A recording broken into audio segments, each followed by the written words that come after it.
Hello everyone, welcome to our cozy corner of the internet, where we dive into the mysterious and the suspenseful. I'm your storyteller, here to guide you through tales that will both intrigue and soothe you as you drift off to sleep. Before we begin, don't forget to like this video and subscribe to our channel for more captivating stories. The story is called Phantom Camper at Mammoth Hot Springs. I arrived at Mammoth Hot Springs campground just before sunset. The sky painted in pink and gold over Yellowstone's travertine terraces. I'd driven all afternoon from Cody, hauling my gear in a battered truck. The camp town was nearly empty, only a few RVs parked near the boardwalk leading to the steaming pool. I claimed a riverside site beneath lodgepole pines, set up my small one-person tent, and lit a camp stove for dinner. The air smelled of sulfur and pine, with crickets warming up their evening chorus. Everything felt peaceful, familiar, until darkness settled. Around 9, after washing my dishes in the cold river, I lay in my sleeping bag listening to the distant hiss of steam and the snap of nearby branch. A chill wind rustled through the pines, and the night sky glittered with stars. I told myself the woods are full of raccoons and elk, that every sound has a natural cause. But as I drifted toward sleep, a soft footstep sounded directly beside my tent livery, measured, not like a deer or a rodent. I froze, heart pounding in the hush. The footstep paused, then another 3 steps, then silence. My lantern lay unused by my head. I fumbled for it, my fingers numb. I clicked it on and peered out through the tent's mesh. The beam caught nothing but swaying needles and dark trunks. Then high on the terrace rim I saw a flicker of white, an outline against the steam that rose from the hot springs like ghostly curtain. I slipped out of the tent, boots crunching softly on pine needles. The air was colder than I expected, and the steam from the springs drifted overhead, carrying the miasma of Soothe. I followed the rim trail toward the glow, every step echoing in the emptiness. No campers, no Rangersonly. My shallow breath.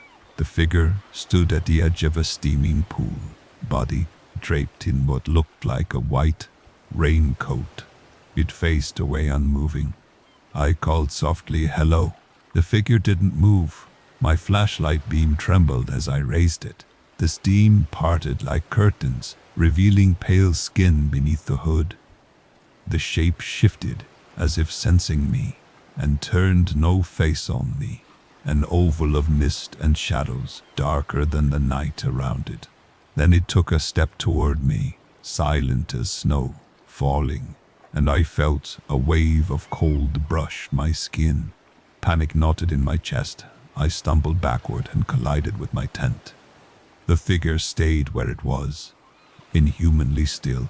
I scrambled inside, zipped the door, and knocked it shut.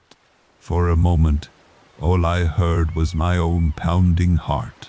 Then, outside, I caught the soft drip of water like rain, falling on nylon and the faintest brush of fabric against the tent's side. I held my breath until the dripping stopped. I forced myself to peer through the flap and saw nothing but empty ground and swirling steam. I unzipped and crept out at dawn, pack already half-packed. The terrace boardwalk was empty except for a single set of footprints, in wet mutini, childlike prints leading into the steaming basin.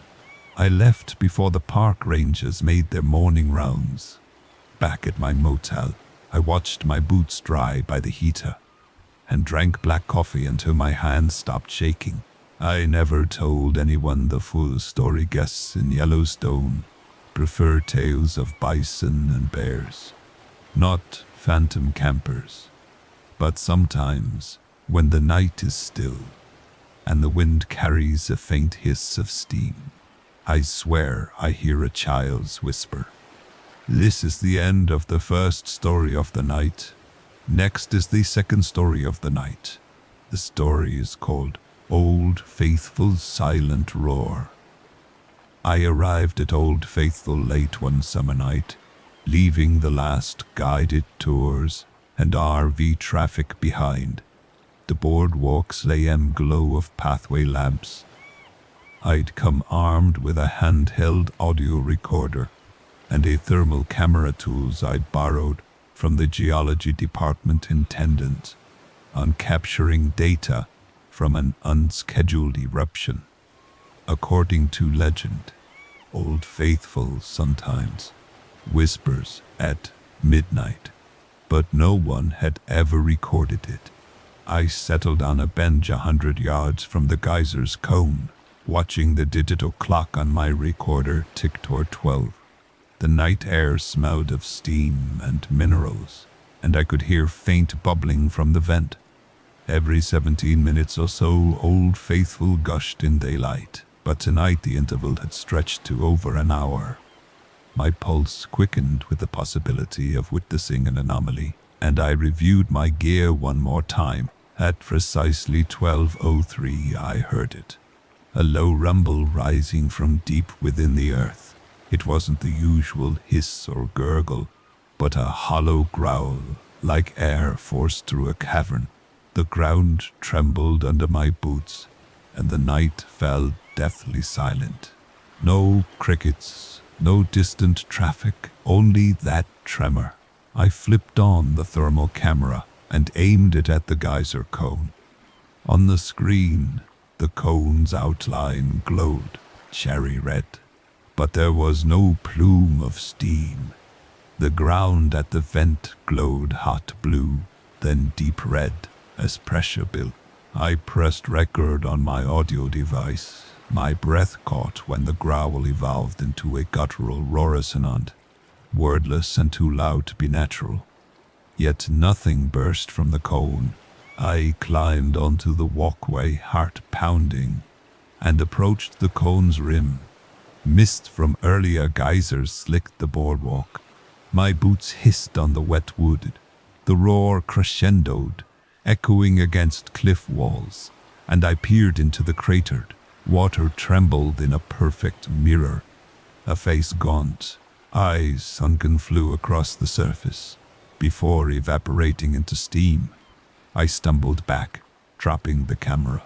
The roar faded to a rumble, then a whisper, and abruptly stopped. Silence returned, heavy and complete. My flashlight beam danced across the boardwalk, catching only steam, and the faint glow of thermometer probes drilled into the cone. No tracks, no footprints, no sign anyone else had been here. I retrieved my microphone and played back the recording. The first minute was ambient hiss, then the growl, the roar, and finally a distortion like static compressing into a guttural moan. I tried to calm my trembling hands and packed away my gear. I didn't sleep that night, mind racing with images of that face at sunrise. I returned with the park ranger on duty. He inspected the cone and shook his head. No off-schedule eruption recorded in the log, he said, brushing away a stray curl of hair. The thermometer probes registered ordinary temperatures for an hour ago. We reviewed the CCTV feed, no images of me near the cone at midnight. I left Yellowstone the next day, shaking my recordings. Vanished from my laptop, replaced by empty files. I no longer trust data now.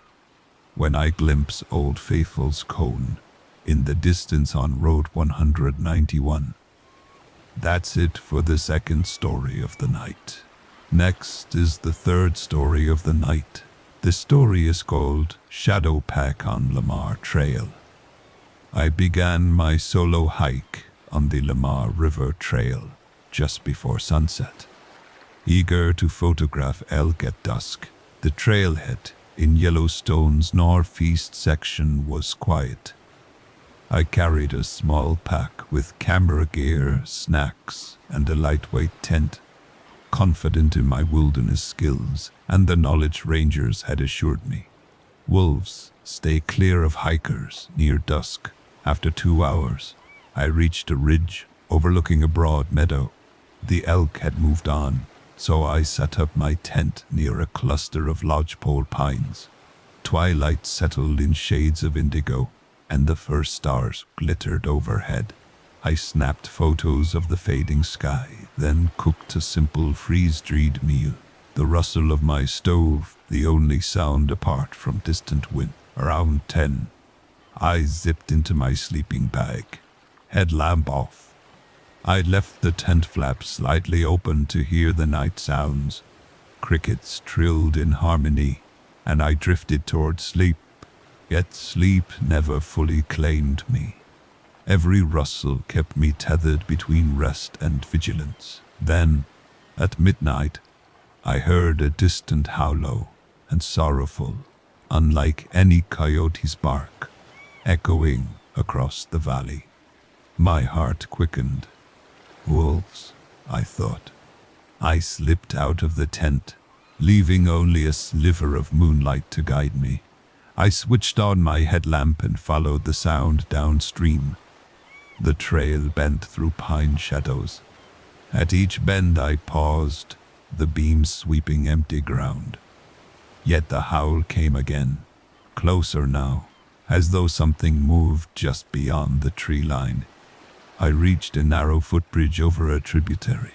The howl stopped, silence pressed so hard I heard my own breathing. Then just beneath the bridge's shadow, 2 glowing amber eyes reflected my light. I froze, chest tight, convinced I glimpsed a wolf's stare before it vanished. Swallowing fear, I advanced. The trail led into a grove of aspens where moonlight striped the ground. Footsteps, many footsteps whispered on leaf litter. I swung my light but saw nothing, then heard a low growl deep as a bear's. I stepped back, heart pounding. Another howl broke the silence. This time from my left, then right, in quick succession. 3 howls circling me like a ring. I spun back to the bridge, then forward into the aspens. But the sounds never ceased, always just out of sight. Panic mounting, I fumbled for my phone's GPS light. The beam was weak, flickering across tree trunks. Then I saw them, a pack of silhouettes, tall and narrow, stepping between trunks like wraiths. Each was gaunt, limbs bent at odd angles, and their heads tilted, listening. They closed in silence except for soft footfalls. I backed up, tripping over roots. The pack circled me always at the fringe of light. I shone my headlamp wildly.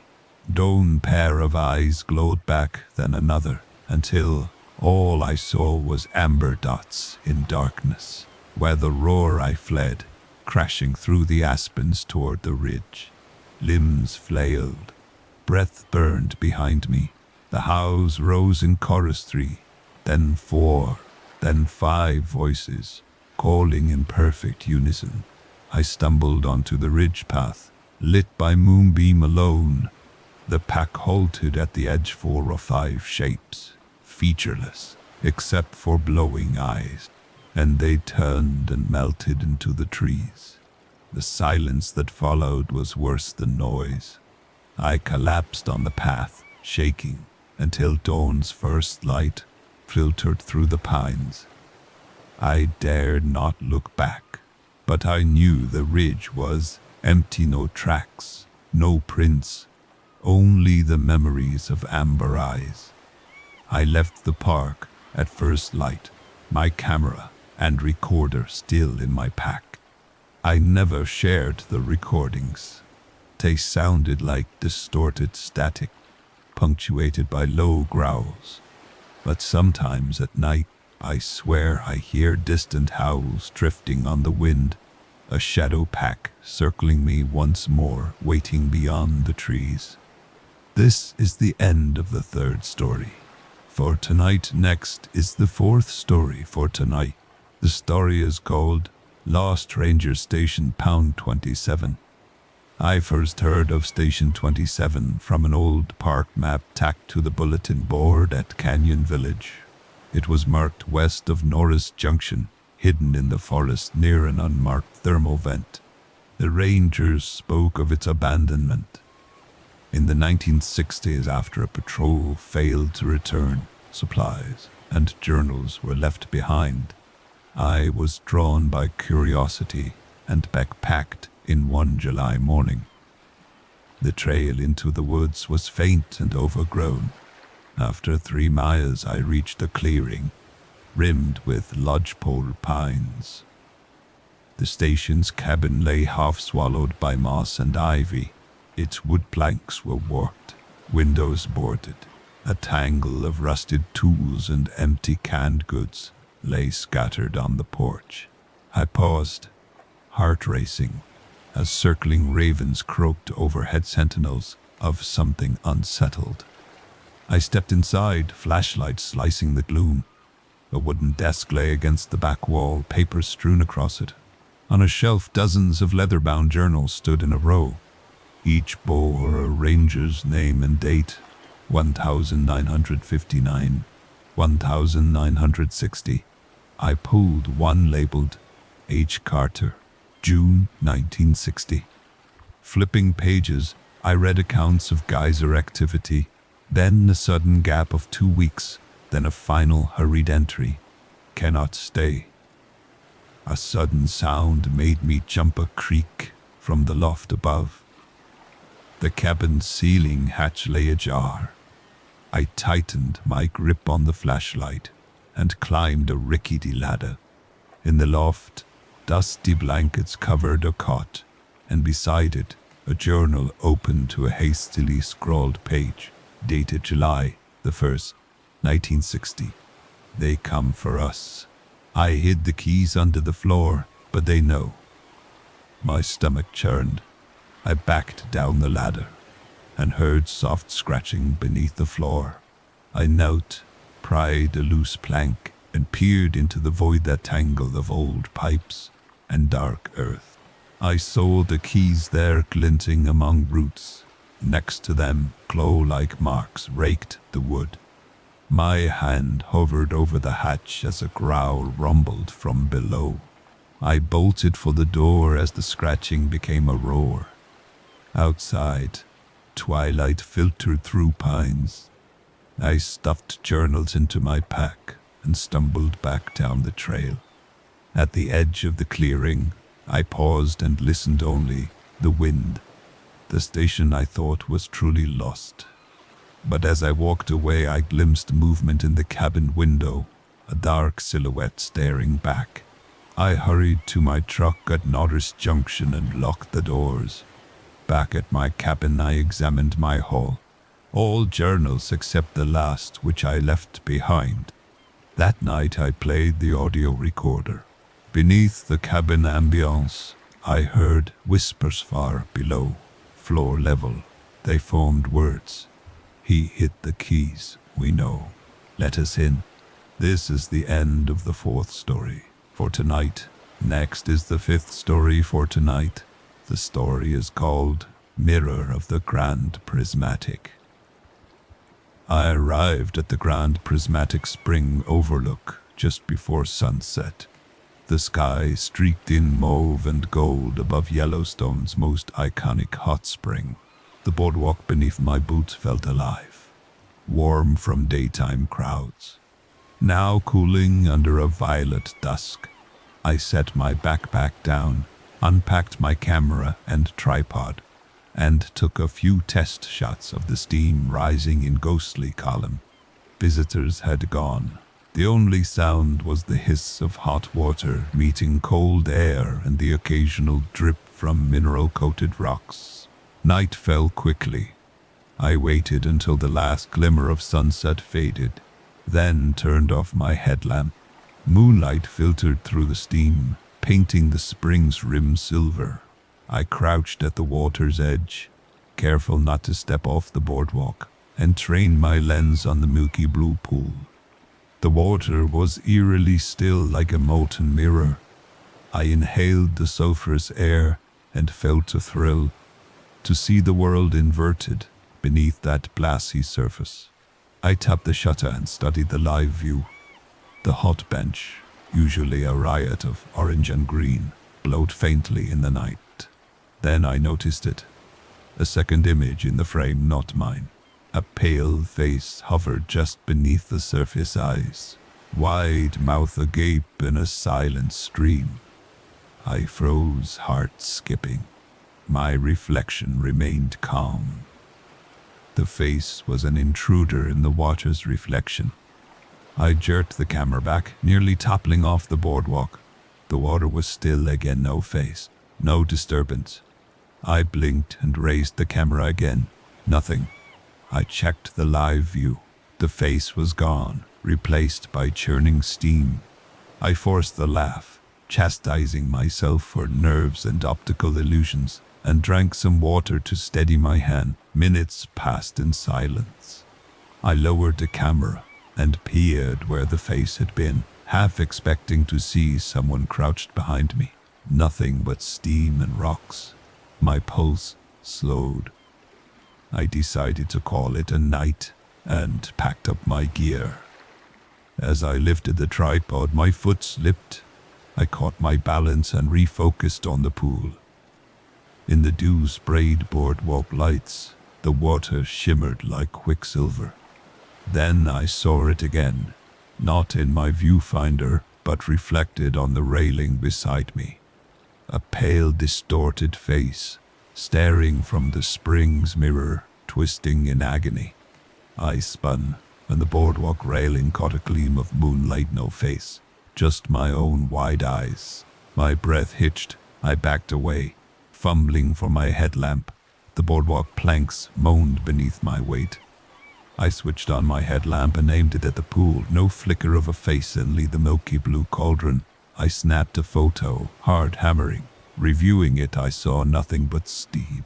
I stepped off the boardwalk to return to my campsite, the hiss of steam now sounding like low laughter back at my tent.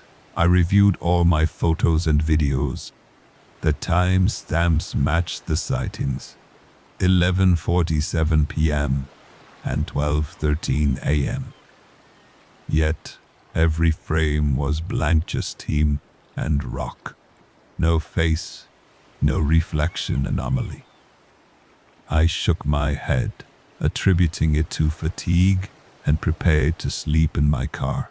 I slept, fitfully dreaming of pale faces lurking in water. At dawn I drove away, leaving the boardwalk and steaming pools behind. Weeks later I found a park notice. A visitor had died after sleeping near the pool at night. This body found face down in the water. I recall that face, and I no longer doubt the whispers of old faithful's silent roar. This is the end of the 5th story for tonight. Next is the 6th story for tonight. The story is called Voices in the Basin. I first ventured into Norris Geyser Basin in the late spring on a research trip drawn by its unpredictable thermal features. Months later I returned alone after dark, eager to capture the unseen sounds of the basin. When daylight crowds had vanished, armed with a handheld recorder, my headlamp, and a thick jacket, I stepped onto the elevated wooden boardwalk. The air smelled of sulphur and wet earth, and the steam from fumaroles drifted across the path. In ghostly plumes, I told myself I was merely gathering data. But as the sky deepened to ink, I felt a growing chillness from the cold.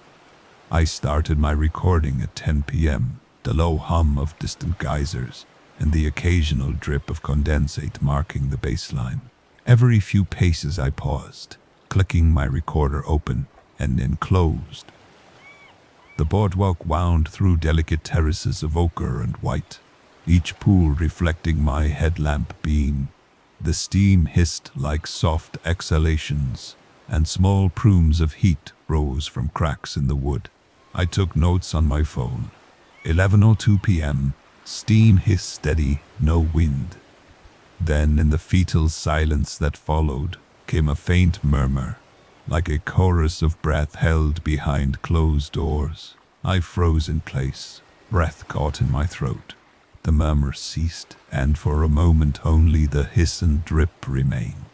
I looked around, headlamp beam trembling across the terraces. Then I heard it again, closer. Distinct voices, soft but urgent, sounding as though they came from beneath the boards. I knelt and laid my recorder on the plank, fingers brushing the weathered wood. The low voices resumed, barely audible. "Please, help us." My heart pounded. I tapped record again, then pressed my ear against the plank. The voices flowed through the grain, tangled and desperate. "We're trapped. Can't breathe. Please find us." I glanced up. A plume of steam rose beside me, then drifted away on a sudden breeze. Tiny droplets clung to the boardwalk's rail. I snapped my head back, wiping sweat from my brow. I pointed my headlamp downstream, following the boardwalk into a cluster of steam vents. The wood grew warmer, almost hot to the touch, yet the air carried whispers at every grate. I trembled, but advanced, each step echoing in the fog. At 11:15, the voices crescendoed into overlapping pleas. "Trap, get us out." A then silence, as though the basin itself sucked the sound away. I dropped to my knees and swept aside a grate cover with my boot. Below, I saw steam swirling over a narrow fissure in the rock. I pressed my recorder's mic through the bars, a deep rumble, then coughing and choking as though someone struggled for breath. My skin crawled. I beat on the grate with my flashlight, shouting, "Where are you?" But my voice died in the steam. I straightened and backed away, jaw clenched, flashlight beam darting over the terraces. "I'll come back with help," I murmured. The steam plumes parted like curtains, and in their gap I saw a shape, pale fingers dragging themselves through hot vapor, knuckles red and raw. I retched, dropping the recorder and stumbling backward. I fled along the boardwalk, breathless. Behind me, the low rumble resumed, mixed with faint cries for rescue. I didn't stop until I reached my car at the trailhead, where white-knuckled. I collapsed inside and locked the doors. The recorder lay on the passenger seat, blinking with power. I dared not listen yet. By morning, I mustered courage and pressed play. The first 5 minutes were ambient hiss, then the rumble, the coughing, the whispered pleas at the end, a single voice, clear and trembling, "Thank you. Please don't forget us." I shivered, turned it off, and left Norris Basin behind. I never returned after dark. Sometimes at home, when the wind howls through my windows, I hear that low rumble on the edge of my hearing, and I wonder who remains trapped beneath the sour steam, and whether their voices will ever find release beyond the boardwalk's lonely path. This is the end of the 6th story for tonight. Next is the 7th story for tonight. The story is called Hayden Valley's Blood Mist. It was before dawn when I slid behind the wheel of my rental SUV. At Canyon Village, the air crisp and sharp in Yellowstone's Hayden Valley. I'd arrived the night before to photograph the great bison herds, but heavy clouds rolled in and obscured the sky. Now, a thin glow on the eastern horizon promised sunrise. I flicked on the engine, tuned the radio to static, and headed east on the valley road, eager to catch the first light. As I crossed the bridge over the Yellowstone River, mist curled above the water. I slowed to 20 miles per hour, headlights slicing through the fog of the wild grasses. Had passed the turn-off for the bison paddocks, heart light with anticipation until, just beyond the next bend, a wall of red mist rose from the riverbank. I parked at the roadside, pulled out and stepped out, the cold air slicing at my cheeks. The red mist drifted across the grasses, moving against the breeze like a living thing. I raised my camera, zoomed in, and snapped a few frames. What was normally a pale, silvery fog now looked thick and viscous. The scent hit me then, metallic and worn, like fresh blood under the sun. A low growl rumbled in my chest as I realized the valley had fallen silent. No bird calls, no wind through the cottonwoods. Suddenly, the hiss of the red mist. Then I saw shapes moving within it. Bison silhouettes, massive and spectral, their fur caked in rust-colored steam. They drifted along the riverbank, heads lowered, eyes glowing faintly like embers in the haze. I backed away, fumbling for my binoculars. A massive bull led the pack, steam rising from its nostrils. It turned its head and seemed to stare directly at me. My breath caught. Its face was contorted, half flesh, half stone, and the edges of its body melted into the red haze. The herd followed its gaze, slowly lifting their heads in unison, emitting low, haunting bellows that echoed through the empty valley. Panic surged. I sprinted back to my SUV, boots slipping in wet grass. The bison herd drifted after me, like unbearable shadows. I slammed the door shut and locked it, hands shaking on the wheel. The radio crackled. Static. Then a single moan, deep and hollow. I slammed my palm on the dash, heart thrumming as the red mist curled around the headlights, clinging to the windshield like trapped smoke. I fumbled the ignition and sped north, tires spraying dewy grass. The mist clung to the rear window, blotting out my taillights. I dared not look back in the rearview mirror. I thought I saw patches of red drifting free of the herd, crawling across the asphalt. I floored the pedal, the roar of the engine barely louder than my own ragged breaths. I didn't stop until I reached the park entrance, where a lamplit booth stood empty. The mist evaporated under the dawn's first light. I sat in my car, drenched in sweat, listening to the radio crackle with ranger reports of normal bison activity. I backed out of the park and drove all day, the valley shrinking in my rear view until it vanished. At home, I deleted the photos. No one captured the red haze, only dawn's pale light. I replayed the recorder. Static, soft moans, a distant bellow. I keep that recording on a flash drive I've never opened. Sometimes, when I'm alone at night, I hear that deep bellow echoing through my mind, and I know the blood mist still waits in Hayden Valley, stalking its silent prey beneath the morning fog. This is the end of the 7th story for tonight. Next is the 8th story for tonight. The story is called Drowned Reflection on Yellowstone Lake.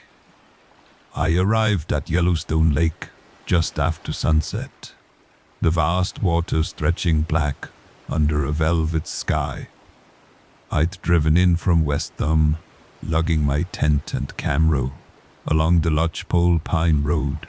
The campground was nearly silent, only the distant rumble of an RV generator and the hiss of wind through cottonwoods. I claimed a lakeside site, set up my 2-person tent on soft sand, and gathered driftwood for a small fire. By 9 p.m., the fire crackled, casting an orange glow on the lake's rippled surface. I sat on a log sipping hot tea and watched moonlight dance on the water. The stars were brilliant overhead, Milky Way stretching like a ghostly river. I felt a peaceful hush settle over me and leaned back to breathe in the crisp night air. At 11, I noticed movement in the firelight's periphery. A shift on the lake's surface. I peered and saw a dark form gliding where no canoe was moored. It slid toward open water, silent as mist. I squinted and realized it was the reflection of a person floating face down, slowly drifting across the flamellit ripples. My heart lurched. I jumped up and rushed to the water's edge, peering into the shadows. The flickering firelight revealed only empty water and a scattering of pebbles. No body, no canoe, just the lake, silent and yawning. I whispered, "Hello." My voice died on the damp air. I scanned the far shore with my headlamp eyeing silhouettes. A narrow strip of sand, no movement. My pulse raced. As I backed away, I told myself it must be a trick of the light, a combination of flickering flames. Yet the image had been too clear. A man's form sinking slowly into darkness. I returned to my log, shaken. The fire crackled as if mocking me. I dumped sand on the coals and retreated into my tent, zipping the flap tight. I lay awake listening to the lake's hush, every rustle of canvas making me flinch. Just before dawn, I slipped out, camera in hand, determined to catch proof of my vision. The sand was cold underfoot. I walked to the same spot, lifted my tripod, and framed the lake in dim light. I snapped several photos, then crouched low and peered at the water. The surface was mirror still, reflecting pale clouds and a sliver of moon. Then I saw it again, a ripple where no breeze blew, dividing the reflection. I zoomed in, heart pounding, and clicked the shutter. For an instant, the camera's screen showed a man's face in the water rays, empty mouth open in a silent pleading. I stared for a long moment, frozen. Then a soft splash behind me. Something had slipped into the water from the seat next to mine. I whirled around. The sand was undisturbed. No footprints, no camera bag touched. Only the lake, silent and deep. Dawn broke pink over the lake. I packed without breakfast, slipping down the slope to my SUV. In the rising light, I reviewed my shots. The first frame showed empty lake. Then came the ripple shot, followed by one of sky again. No face remained. I shut off the camera, hands trembling, and drove away. I never camped by Yellowstone Lake again. But sometimes, back home, I scroll through old files and see that one photo ripples without a source, and I swear I glimpse a face in the wavelet reflections. I delete it quickly, heart racing, because some images are best left unfound. This is the end of the 8th story for tonight. Next is the 9th story for tonight. The story is called Cursed Catch at Fishing Bridge. I arrived at Fishing Bridge just after dusk, the wooden structure spanning Yellowstone Lake's outlet, like a gate between two worlds. The last of the summer anglers were packing up lanterns, bobbing as they retreated toward Old Faithful Road. I carried a single fishing rod, a box of tackle, and a headlamp. Rangers posted signs warning that fishing from the bridge was prohibited after dark. But I had driven 6 hours for this solitude, and rules felt distant under a star-spangled sky. I set my pack against the railing and tied on a bright nightglow lure. The air was cool, scented with spruce and cold lake spray. I flipped on the headlamp and cast into the dark water below, the rod arced in a perfect rainbow. I held the line taut, waiting for the first tug, eyes shining into the lake's inky surface. Minutes passed with nothing but the hum of insects. I reeled in, checked my knot, and cast again. On the fourth cast, I felt a heavy thud at the end of the line, too ponderous for a trout. I crouched low and lifted gently. The line went slack. I flashed my headlamp on the water and saw a furred silhouette drifting just beneath the surface, its shape too broad, too odd. I reeled slower, water rippling in yellow pools. The shape resolved into a bloated fish-like body, its scales mottled black and gray. It drifted toward me, and I froze until it lurched upward. The line snapped taut, and I yanked hooked. I winced as the rod bent to a near horizontal, the creature fighting deep below. The fight lasted a heart-thudding minute. Then it broke the surface and I gasped. This fish was wrong. Its skin hung in tatters, gills torn and gaping, eyes milky white. I pressed my finger against the scales. The flesh was cold and slick, like wet leather, and a smell of rot rose from its maw. I reeled it onto the boardwalk, unable to let go. My headlamp wobbling, I snapped a quick photo, hand shaking. Then the fish stilled in my grip. Its body twitched, and from within the gash at its side slipped a small metal ring. I pried it free.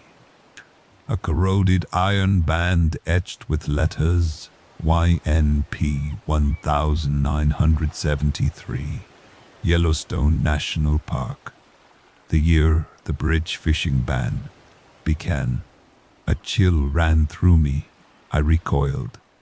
I turned to toss the fish back, but it was too late. From the ring emerged a whisper, as faint as mist. "Join us." My blood ran cold. I dropped the rod and ran back to my SUV. Boots pounding on wood, I slammed the door and locked it, panting. In the rearview mirror, the boardwalk lay empty. I stared until a faint splash behind me made me whirl. It drifted toward me.